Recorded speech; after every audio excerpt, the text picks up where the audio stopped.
Hi everyone.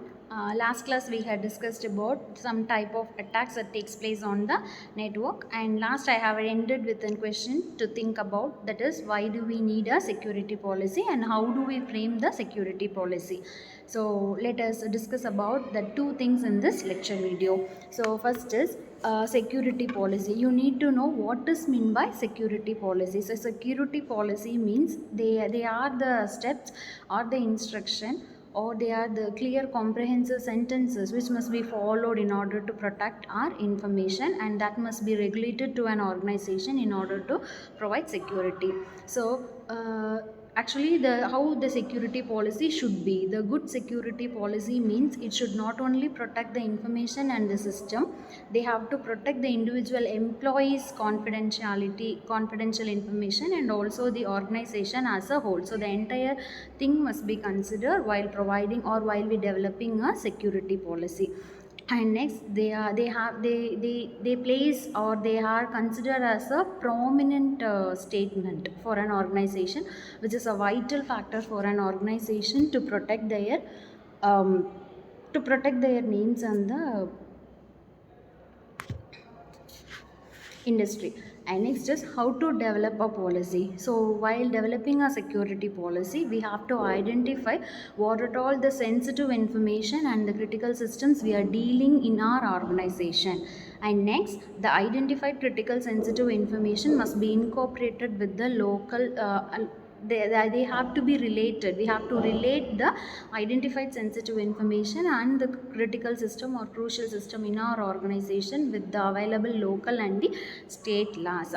And we have to define an institutional or an organizational level security goals and objectives, and we have to set a course of accomplishing those goals and objectives. We have to follow certain set of goals and objective in order to provide security. And next, we have to ensure the necessary mechanism means we have to, or a system administrator or a security manager or a security chief security officer of an organization must ensure whether all the things or whether all the statements provided for protecting the information are followed well on the organization.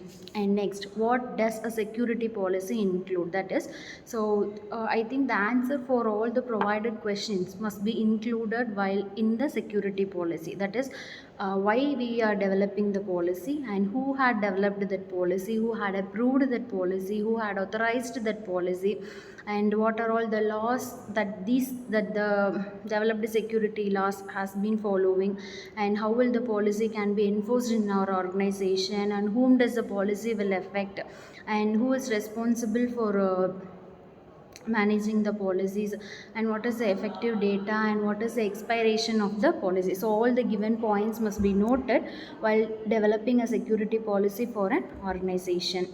So how the security policy must be, so these are all some of the right tone in order to write a security policy. That is, it must be a concise, it should not have a temper, we have to use only a simple English, and all the points provided on the security policy must be straightforward.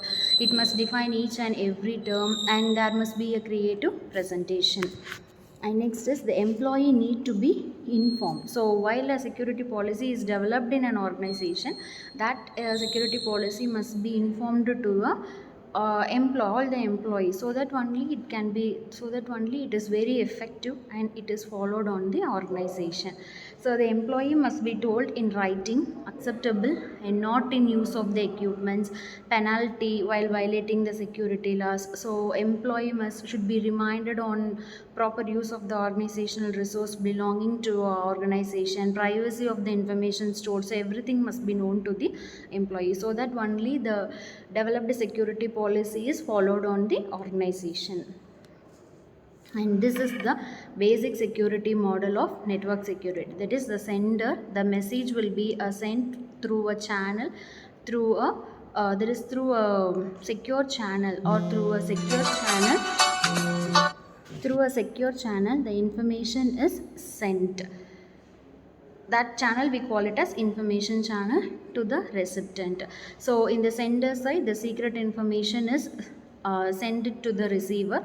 So in order to provide a security, we can use a trusted third party. So the trusted third party can be an anyone. They can be an arbiter, they can be a distributor of secret of information. So with the help of trusted third party, we can transfer the data. So there may be a chance of the opponent to hack your messages. So in the later sessions, we will see how we can use cryptography for hiding our data. Okay, so the four main tasks in designing a particular services. So here comes the four main tasks, which is we have to develop a suitable algorithm, we have to generate an information security policy, we have to distribute and it had to be entire organization, and we have to follow some specific protocols to follow that security measures. And this is the network access security model, that is the opponent can access your information channel and they may do any type of the attack which we discussed in the previous sessions. They can do any one of or any type of attack and they can hack your informations. And you know what is meant by hacker? There is a difference between hacker and intruder. Hacker means that they can be, there is no intention for the hacker, simply they get some satisfaction of getting some others data. Intruder means they do damage on your data, they are actually a criminals. So I think this is an assessment I am giving to you. So just try to complete this diagram with your understanding of the today's class. Okay, thank you.